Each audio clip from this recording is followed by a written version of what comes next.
पहले समझो क्वेश्चन का हुआ था, तुम लोग दिमाग तो लगाओ। तुमने 1% नहीं पढ़ा चाहते हो, मैं लगा था बोर्ड पे कई दिन 50 से गिनो 11 एक तो है ये, एक दिन है ये ना 11 दिन। तो देखो ध्यान से, ठीक है भैया ध्यान समझिए, देखिए अब ध्यान दो इस पर। एक आर ओम का प्रतिरोध है, एक क्या है आर ओम का प्रतिरोध है, ये प्रतिरोध है ना, तो यानी ये R1 जो है ये R हमें दिया है, और ये थोड़ा मान लो फिर इसे खींचा गया कि नहीं, इसे खींचा गया कई गुना, R1 बराबर R है, इसे खींचा गया है 3 गुना, तो N बराबर कितना गुना खींचा गया है 3 गुना, तो हमें नया प्रतिरोध मिलेगा। समझिए कौन सा प्रतिरोध मिलेगा, नया प्रतिरोध कितना हो जाएगा R2 बराबर, हमें क्या है ज्ञात करना है, समझ में आया ना। अब जब इसे 3 गुना खींचा गया R प्रतिरोध को, इसकी लंबाई कई गुना खींचा गया है, तो आपको पता है कि जो R2 होगा वो R है, और N बराबर कितना है 3 का स्क्वायर, 3 त्रिक का कितना हो जाएगा 9R। समझ में आया, इतना आया है, वाह। तो ये तो आपका नया प्रतिरोध हो गया ना, लेकिन फिर क्या कह रहे हैं कुछ समझो, इसको 3 बराबर भागों में काट दे। अब इस 9R को 3 भाग में करेंगे तो कितना, जैसे ये 9 ओम का प्रतिरोध है इतना बड़ा, इसको 3 भाग में काटेंगे वो भी बराबर, तो 9R को काटेंगे 3 भाग में, तो 3R और 3R, 3 3 6 3 9 हो गया कि नहीं हो गया। अब इसे किस क्रम में जोड़ देंगे, 1/R डैश मानते हैं, तो 1/3R 1/3R 1/, अब देखो हर बराबर है 1 2, तो 3/3R, 3 से 3, तो R डैश बराबर क्या आएगा, पलट जाएगा ना, नीचे आ रहा है तो ऊपर केवल R ही तो आएगा, R ओ मैंने आ गया। अब बताओ इतना आसान क्वेश्चन नहीं कर पा रहे, दिमाग लगाओ कि पहले जो नया प्रतिरोध है उसको कई भागों में काटा गया, 3 भागों में काट लिए, तो उसे किस क्रम में जोड़ दिए, समांतर। जो क्वेश्चन कह रहा है उसे करिए, ऑटोमेटिक लग जाएगा। अब वो कहे कुछ और रहा है, आप कुछ कर और रही हैं। देखिए चलोगे ना, अब क्वेश्चन आराम से पढ़ो। एक क्या है, तार है, ये तार है, और इस तार का प्रतिरोध कितना है 2 ओम है, तो हम R चाहे 1 मान लें, कै ओम 2 ओम, समझ में आया ना। फिर ये कह रहे हैं कि इसकी त्रिज्या है, और त्रिज्या हम क्या कर लेंगे आधी कर लेंगे, इसकी त्रिज्या को खींच कर, तो खींचा भी गया है, इसका लंबाई भी इसमें है, खींच कर क्या कर लिया है, तो हमें त्रिज्या तो पता है नहीं, तो त्रिज्या को R बराबर x मान लेते हैं, और फिर इसे हम आधी करेंगे, तो R बराबर क्या हो जाएगा x/2 होगा। समझ में आया कि नहीं आया। तो एक चीज ध्यान रखिए, जब हम किसी तार की लंबाई को खींचकर उसकी त्रिज्या को जब आधा करते हैं तो उसका क्षेत्रफल 1/4 हो जाता है। क्षेत्रफल कैसा हो जाता है, कैसे, अब इसका हमें निकालना है क्षेत्रफल, तो क्षेत्रफल के लिए होता है πr², पाई तो ही है, क्षेत्रफल का सूत्र क्या होता है πr²। तो जब हम πr² निकालेंगे तो यहाँ पे क्षेत्रफल क्या हो जाएगा, एरिया इसका जो πr² है, तो देखो हमने इसकी त्रिज्या को क्या किया है कि इसका 1/4 हो जाएगा, यानी x/2 का जब हम स्क्वायर करेंगे तो यहाँ कितना हो जाएगा x²/4 हो जाएगा।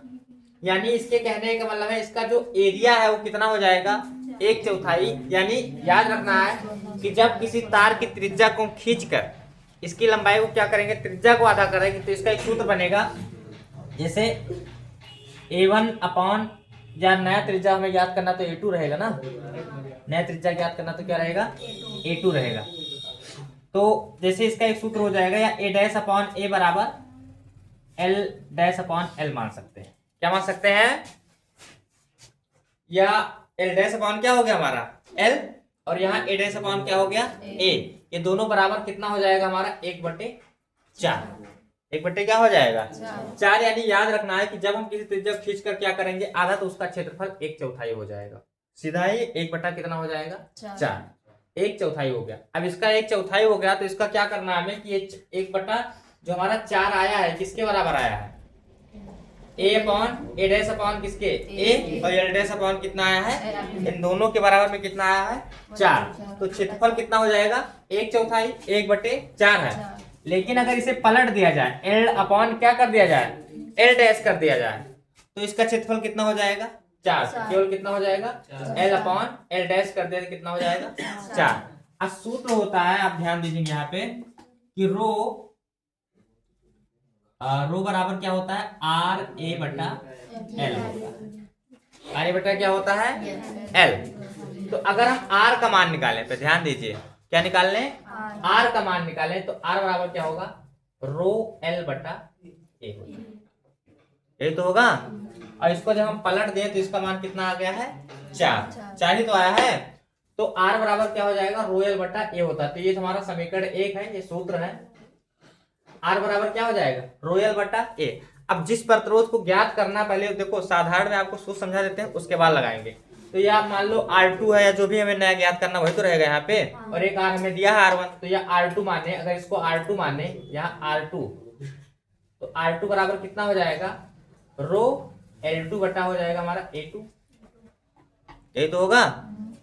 और अगर हम R1 लेते हैं तो ये समीकरण हमारा क्या बन जाएगा 2, और ये समीकरण क्या बन जाएगा हमारा 3। तो R1 बराबर रो L1 बटा क्या हो जाएगा L2। समझ में?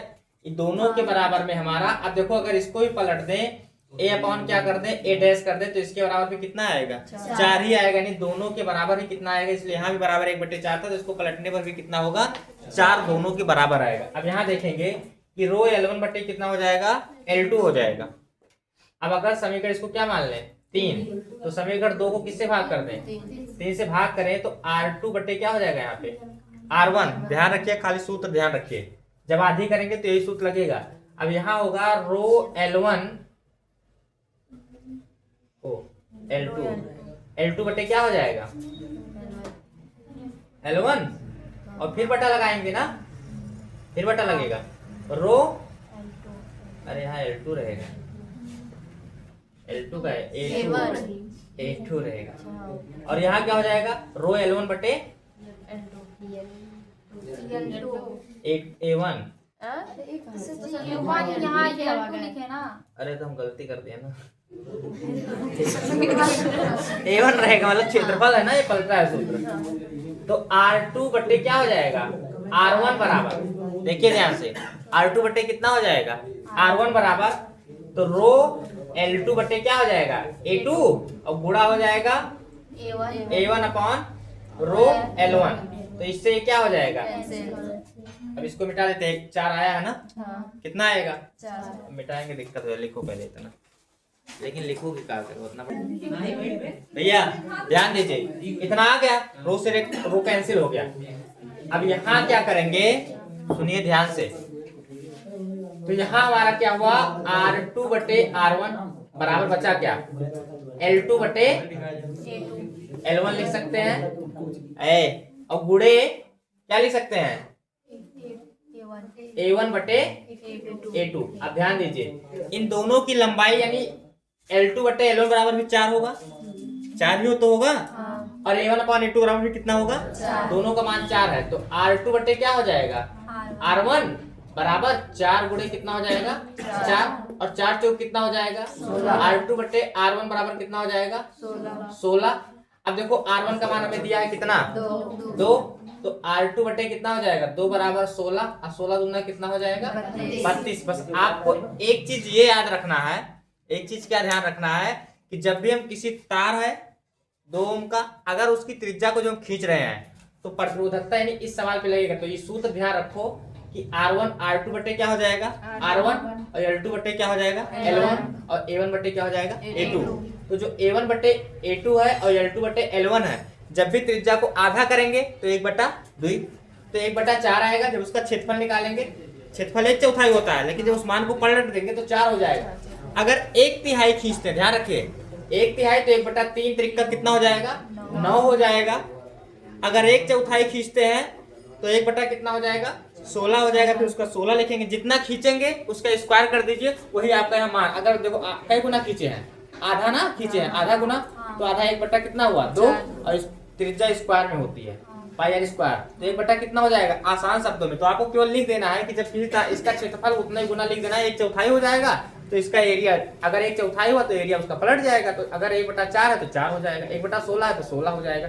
अगर हाँ त्रिज्या अगर मान लो आधा ना किए होते, एक जैसे आधा है, अगर 2 दिया होते तो 2 दूनी, तभी जो 4 1/4 होता। नहीं समझोगे बार बार, अभी नहीं समझे आप लोग। जैसे मान लो यहाँ आधा करने के लिए देते तो पलट गया, जैसे 1/4 आया था तो यहाँ 4 हुआ। और अगर मान लो ना पलटते, त्रिज्या मान लो 2 होता, आधी ना करते, खींच कर आधी कर दे, त्रिज्या खींच कर 2 कर दे, खींच कर कितना कर दे तो 2 लिखते, तो 2 का स्क्वायर कितना हो जाता 4, 2 का स्क्वायर कितना होता। अब यहाँ 4 ना रखते, यहाँ 1/4, क्योंकि ये भी तो पलटेगा, तो 1/4 करके लगाते। अब समझ में आएगा कि ना है, तब आंसर कितना आ जाता भैया, समझो क्या कहे हैं। अगर मान लेते हैं 1 2 ओम का प्रतिरोध है, इसकी त्रिज्या खींचकर 2 गुनी कर दी जाती है, आधी कर दी थी ना, अब की कई गुनी कर दिए 2 गुनी कर दीजिए, तब नए तार का प्रतिरोध कितना होगा। जब त्रिज्या खींचेंगे 2 गुनी, तब 2 गुनी जब खींचते तो 2 पाई आर स्क्वायर रखते, 2 दूनी कितना होता 4, तो 4 आता, लेकिन इसका मान 1/4 हो जाता।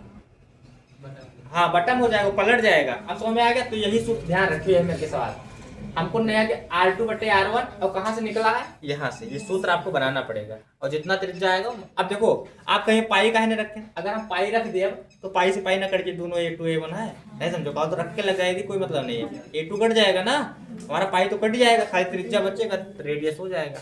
अब अगर आधा कर दिया गया है तो इसका मतलब जो पहले की त्रिज्या थी उसकी 1 रही होगी, नहीं समझे। अगर पहले की त्रिज्या 1 रही होगी ना, तभी तो उसको आधा कर दिया है, बस यही चीज होता है, इसको लगा लो।